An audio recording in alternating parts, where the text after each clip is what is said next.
جب بھی کوئی سائل کسی سے مانگتا ہے تو دو طریقے ہوتے ہیں. کچھ سائل ایسے ہوتے ہیں جو کوئی بات نہیں کرتے، سیدھا کے ہاتھ پلا دیتے ہیں. ایک تو سائل یہ ہے.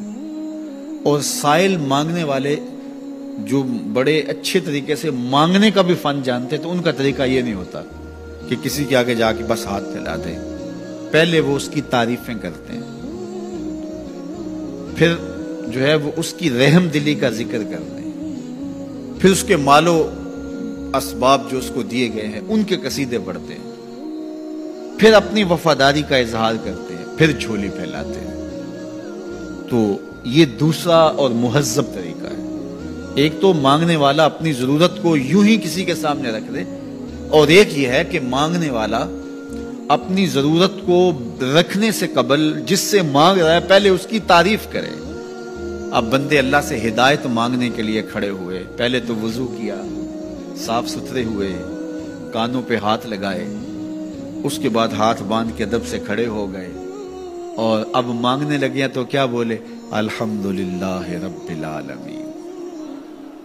وہ آتے ہیں نا مانگنے والے دروازے پہ تو کہتے ہیں دوبارہ وسدہ روے، فلاں ہو فلاں ہو، وہ تعریفیں کرنے لگ جاتے ہیں. تو یہ مرحلہ ہوتا ہے. ابھی اس نے سوال لب پہ نہیں لایا ہوتا تو گھر والا پہلے بچے کو کہتا ہے جا اتنے پیسے اس کو دے گیا. میاں وہ تو آپ کی تعریفیں کر رہا ہے، مانگ تھوڑا رہا ہے. وہ سمجھتا ہے جو تعریفیں کرنا شروع ہو گیا یہ مانگنے کے لیے تو کر رہا ہے. اللہ اکبر. تو جب بندہ الحمدللہ کہتا ہے رحمتیں اسی وقت برسنا شروع ہو جاتی. الرحمن الرحیم. میں سخی کی دہلیز پہ کھڑا ہوں جو رحمان بھی ہے جو رحیم بھی ہے، محض اپنے کرم سے عطا کرتا ہے. رحم کی بھیک مانگ رہا ہوں. پھر کیا کہہ رہا ہے؟ مالک یوم الدین. کسی کنگال سے نہیں مانگ رہا، اس سے مانگ رہا ہوں جو مالک ہے، دنیا کا بھی مالک ہے، آخرت کا بھی مالک ہے. پھر اس کے بعد اگلی بات کیا کہتا ہے؟ ایاک نعبد و ایاک نستعین. مالک میں پوجتا بھی تجھے ہوں اور مانگتا بھی تجھ سے ہوں. دیکھو سائل اس اعتبار سے بھی دو طرح کے ہوتے ہیں.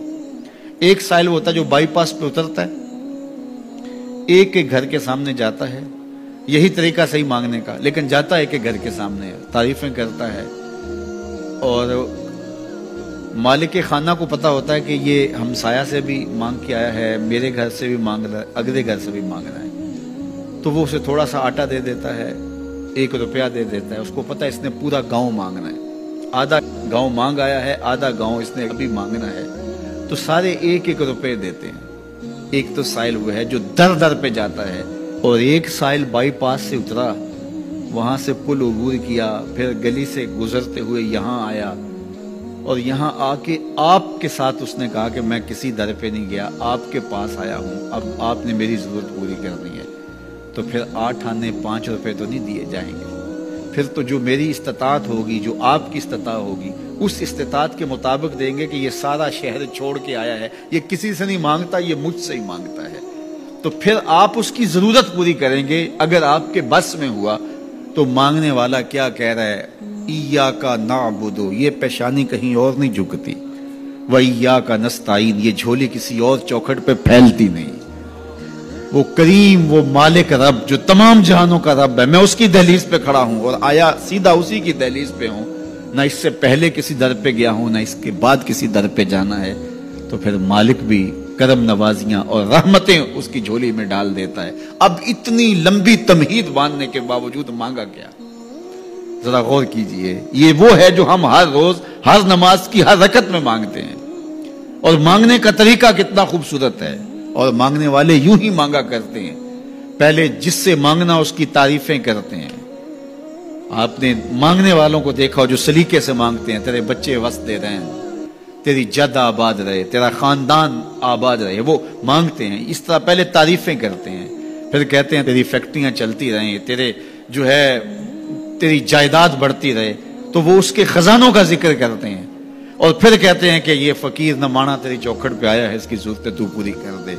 اب بندہ بھی اللہ کے حضور جب حاضر ہوتا ہے تو مانگنے کا سلیقہ کیا ہے؟ سب سے پہلے کہتا ہے الحمدللہ رب العالمین.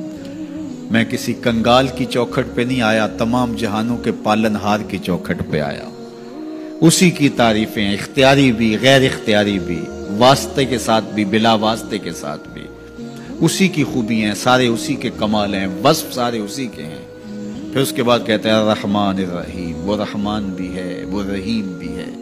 پھر اس کے بعد کہتا ہے مالک یوم الدین، وہ دنیا کا ہی مالک نہیں، آخرت کا بھی مالک ہے، یوم حساب کا بھی مالک ہے۔